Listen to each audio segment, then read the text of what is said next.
Soichiro Honda. Un nom qui résonne aujourd'hui dans le monde entier. Mais avant de bâtir un empire automobile, il a connu la pauvreté, l'échec et le rejet. Toyota a refusé ses inventions, ses usines ont été détruites par la guerre, et pourtant, il n'a jamais abandonné. Si aujourd'hui, Honda est un géant mondial des motos et des voitures, c'est grâce à une philosophie unique. Apprendre des échecs, innover sans cesse et ne jamais reculer face à l'adversité. Dans cette vidéo, nous allons explorer l'histoire d'un homme hors du commun, qui est parti de rien et a conquis le monde grâce à sa passion et sa détermination. Soichiro Honda est né le 17 novembre 1906 dans un petit village japonais nommé Komyo, dans la préfecture de Shizuoka. Son père était forgeron et réparateur de bicyclettes, et dès son plus jeune âge, il est fasciné par la mécanique. Un jour, alors qu'il n'a que quelques années, il voit pour la première fois une voiture. C'était une Ford Model T, et ce moment va changer sa vie. L'idée de voir une machine avancer sans chevaux le rend fou d'excitation. Il sait alors qu'il veut consacrer sa vie aux moteurs et aux machines. Mais l'école ne l'intéresse pas. À seulement 15 ans, il quitte son village pour aller à Tokyo, où il trouve un emploi comme apprenti mécanicien dans un garage automobile, Art Shokai. Pendant 6 ans, il apprend tout ce qu'il peut sur les moteurs, la réparation et la mécanique automobile. Il travaille dur, souvent tard dans la nuit, et devient un expert en assemblage de moteurs. Très vite, il ne se contente plus de réparer des voitures, il veut les améliorer.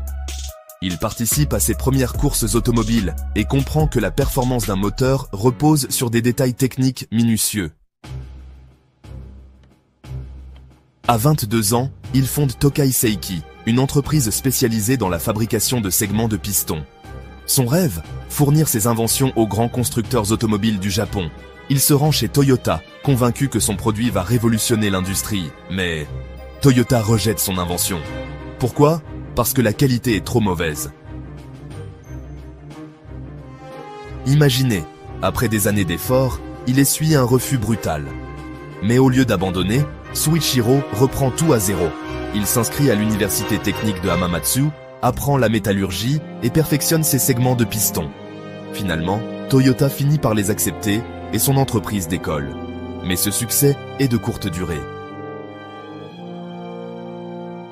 Pendant la Seconde Guerre mondiale, ses usines sont détruites par des bombardements américains. Comme si cela ne suffisait pas, un tremblement de terre achève ce qu'il reste de son entreprise. En 1945, Soichiro Honda est ruiné. La guerre a laissé le Japon en miettes. Son usine, Tokai Seiki, qu'il avait mis des années à construire, a été détruite par les bombardements américains. Puis, un tremblement de terre achève ce qu'il en restait. Il aurait pu abandonner, se retirer et vivre une vie tranquille. Mais ce n'était pas dans son caractère. Il était obsédé par l'idée de révolutionner le transport. Dans un Japon en crise, les gens n'ont plus les moyens d'acheter des voitures. Les vélos sont le principal moyen de transport, mais ils sont peu pratiques pour les longues distances. Honda voit là une opportunité. Un jour, il tombe sur un lot de vieux moteurs utilisés pour alimenter des postes de radio de l'armée japonaise. Ces petits moteurs avaient servi dans la guerre, mais Honda voit autre chose, le futur du transport individuel.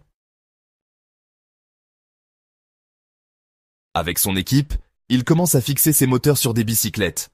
Le résultat ? Un vélo qui avance sans effort et ne consomme presque rien. Les Japonais adorent à l'idée. Les commandes affluent et Honda comprend qu'il tient quelque chose de grand. Mais très vite, il épuise son stock de moteurs militaires. Il décide alors de concevoir son propre moteur. En 1948, Soichiro Honda crée officiellement Honda Motor Company avec un associé, Takeo Fujisawa, un brillant homme d'affaires qui va l'aider à structurer son entreprise. Le premier produit de Honda Motor est un modèle amélioré du vélo motorisé, le Honda Model A. Il est rudimentaire, mais très efficace. Cependant, Soichiro Honda veut aller encore plus loin. Il ne veut pas seulement ajouter des moteurs à des vélos, il veut créer de vraies motos. En 1949, Honda sort sa première véritable moto, la Honda Dream D. C'est une révolution, un moteur 2 temps de 98 cents ses premiers 3, un design élégant et une performance fiable. Le succès est immédiat. En moins de 2 ans, Honda devient le premier fabricant de motos au Japon. Il n'aura fallu que 4 ans après la guerre pour que Honda passe de la faillite au succès. En 1958, Honda lance la Super Cub, un modèle qui va changer l'histoire de l'entreprise. Facile à conduire, même pour les débutants. Très économique, parfaite pour les classes moyennes et ouvrières. Fiable et robuste, contrairement aux autres motos du marché. La Super Cub devient un phénomène mondial. Elle s'exporte en Europe et aux États-Unis, où Honda commence à concurrencer les marques américaines et britanniques. L'ambition de Soichiro Honda, conquérir l'automobile. Dans les années 1960, Honda domine l'industrie des motos. Mais Soichiro Honda ne compte pas s'arrêter là. Alors que tout le monde le considère comme un simple fabricant de motos, il rêve de construire des voitures. Mais il sait que le défi est énorme.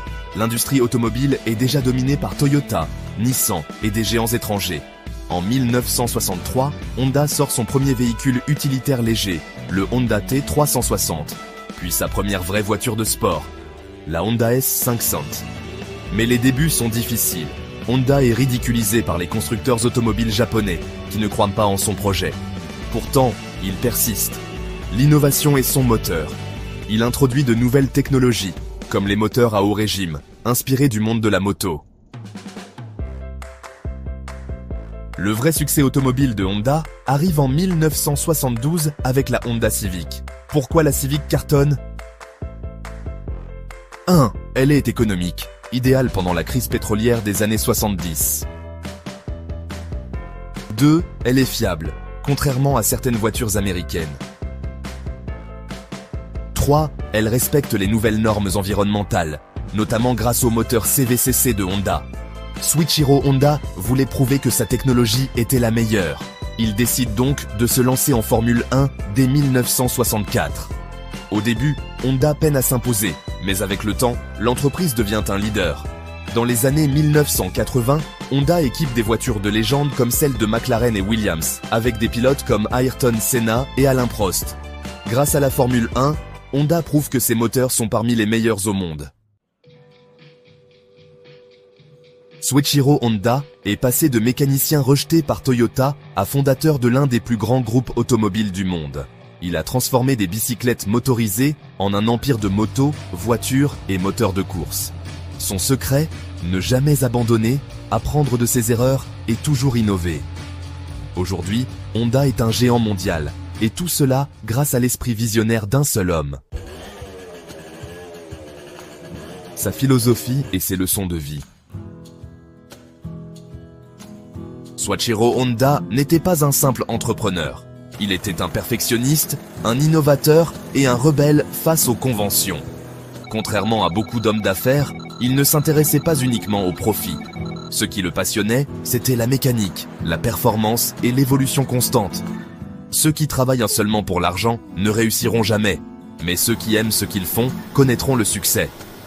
Pour lui, la clé du succès ne résidait pas dans les diplômes ou les contacts, mais dans l'amour du travail bien fait et la capacité à apprendre de ses erreurs. Vous ne devez jamais vous contenter de ce que vous avez atteint. Il y a toujours quelque chose à améliorer. Il poussait sans cesse ses ingénieurs à remettre en question leurs propres idées, à casser les normes et à tester de nouvelles solutions, même si cela impliquait d'échouer à plusieurs reprises avant de réussir. Soichiro Honda ne voyait pas l'échec comme une humiliation, mais comme une étape obligatoire vers la réussite. Contrairement à beaucoup d'entrepreneurs, il ne cachait pas ses erreurs. Au contraire, il les racontait souvent pour motiver ses employés et les jeunes générations. Le succès, c'est 99% d'échecs. Cette phrase est devenue son mantra. Pour lui, chaque erreur contenait une leçon précieuse. Beaucoup rêvent de réussir, mais ils ont peur d'échouer. Moi, j'ai échoué plus de fois que la plupart des gens n'ont essayé. Dans sa jeunesse, il avait vu son invention rejetée par Toyota. Puis, il avait perdu son usine à cause de la guerre. Ensuite, ses premières voitures avaient été critiquées et ridiculisées, mais à chaque fois, il revenait plus fort. Si vous essayez quelque chose de nouveau et que vous échouez, félicitations. Vous venez d'apprendre quelque chose que les autres ne savent pas. Pour Honda, Les gagnants sont ceux qui acceptent l'échec comme un professeur. Soichiro Honda avait une approche révolutionnaire de l'innovation. Il ne se contentait jamais de suivre les tendances. Au contraire, il créait les tendances. L'entreprise qui réussira demain n'est pas celle qui suit les règles d'aujourd'hui, mais celle qui les réécrit. C'est cet état d'esprit qui lui a permis de créer la Honda Civic et de dominer le marché des motos. Il disait souvent que l'audace et la prise de risque étaient les clés du succès. Si vous voulez réussir, vous devez être prêt à faire quelque chose que personne d'autre n'a osé faire. Quand Honda a décidé de rentrer en Formule 1, tout le monde pensait qu'il était fou. Mais il a prouvé que ses moteurs pouvaient rivaliser avec les plus grands. Si vous avez peur de perdre, vous ne gagnerez jamais rien de grand. Il croyait fermement que l'état d'esprit était plus important que les circonstances. Il disait souvent que les moments difficiles forgèrent le caractère. Une crise est une opportunité cachée. Si vous avez la bonne mentalité, chaque crise peut vous rendre plus fort. Pour lui, la persévérance était plus importante que le talent. Beaucoup de personnes abandonnent à la première difficulté, mais ceux qui continuent malgré les épreuves sont ceux qui finissent de par réussir. Tant que vous continuez à avancer, vous n'avez pas échoué. Vous n'échouez que lorsque vous arrêtez d'essayer. Il aimait comparer l'entrepreneuriat et la mécanique. Un moteur bien conçu ne s'arrête pas au premier obstacle. Il s'adapte, il corrige les erreurs et continue à avancer. La vie, c'est pareil. Soichiro Honda n'était pas un PDG classique. Il ne se voyait pas comme un patron, mais comme un ingénieur parmi les autres. Je ne dirige pas mon entreprise avec des ordres. Je la dirige avec des idées. Il passait plus de temps dans les ateliers que dans son bureau. Il croyait que les meilleures innovations venaient du terrain, pas des salles de réunion. Un bon leader est celui qui motive les autres à devenir meilleurs que lui. Il encourageait ses ingénieurs à penser par eux-mêmes et à proposer des idées, même si elles semblaient folles. Pour Honda, la passion était la seule vraie motivation durable. Il refusait l'idée de travailler juste pour un salaire ou une carrière. Un travail sans passion est une prison. Faites ce que vous aimez et vous n'aurez jamais à travailler un seul jour de votre vie. Il pensait que ceux qui travaillent juste pour gagner de l'argent finissent toujours par s'ennuyer ou par se fatiguer. Si vous ne vous amusez pas en travaillant, vous faites quelque chose de mal. L'héritage de Soichiro Honda. Soichiro Honda nous a laissé bien plus que des motos et des voitures. Il nous a laissé une philosophie de vie. Voir l'échec comme un tremplin vers la réussite. Ne jamais cesser d'apprendre et d'innover. Toujours voir grand, même quand tout semble impossible. Et faire ce que l'on aime avec passion et persévérance. Aujourd'hui, Honda est un empire mondial, mais son plus grand héritage, c'est l'inspiration qu'il offre aux générations futures. L'histoire de Soichiro Honda est bien plus qu'un récit entrepreneurial. C'est une véritable masterclass sur la résilience, la passion et l'innovation. Voici les plus grandes leçons que nous pouvons tirer de son parcours exceptionnel. L'échec est une étape obligatoire vers le succès. Le succès, c'est 99% d'échecs. Honda a vécu des revers terribles, rejet par Toyota, faillite, guerre, critiques sur ses premiers modèles. Pourtant, il n'a jamais vu l'échec comme une fin, mais comme une leçon. À retenir, si tu veux réussir, tu dois apprendre à voir l'échec comme un enseignant, pas comme une condamnation. Exercice mental, chaque fois que tu échoues, demande-toi, quelle est la leçon que je peux en tirer? La passion est plus forte que l'argent. Ceux qui travaillent seulement pour l'argent ne réussiront jamais. Mais ceux qui aiment ce qu'ils font connaîtront le succès. Honda ne voulait pas juste faire de l'argent. Ce qui le motivait, c'était le plaisir de créer des machines parfaites. Il passait des heures à améliorer ses moteurs, même sans être payé au début. À retenir, ne poursuis pas juste l'argent. Poursuis une mission, une passion, un idéal. L'argent suivra naturellement. Exercice mental. Pose-toi cette question. Si je n'étais pas payé, qu'est-ce que je ferais quand même avec plaisir? Vous ne devez jamais vous contenter de ce que vous avez atteint. Il y a toujours quelque chose à améliorer. À retenir. Peu importe ton domaine, cherche toujours à t'améliorer et à innover. Exercice mental. Chaque jour, demande-toi, comment puis-je faire mieux que la veille? Tant que vous continuez à avancer, vous n'avez pas échoué. Vous n'échouez que lorsque vous arrêtez d'essayer. À retenir, le succès appartient à ceux qui refusent d'abandonner. Exercice mental. Quand tu es sur le point d'abandonner, pense à Honda et pose-toi cette question. Et si je tentais encore une fois? Un leader inspire, il ne commande pas. Un bon leader est celui qui motive les autres à devenir meilleurs que lui. À retenir, un vrai leader ne force pas, il inspire et montre l'exemple. Exercice mental. Au lieu de dire aux autres quoi faire, montre-leur comment le faire par ton propre comportement. Si vous avez peur de perdre, vous ne gagnerez jamais rien de grand. À retenir, si tu veux accomplir quelque chose d'exceptionnel, tu dois prendre des risques. Exercice mental. Pose-toi cette question. Quelle est la chose que j'ai peur de faire, mais qui pourrait changer ma vie si j'osais?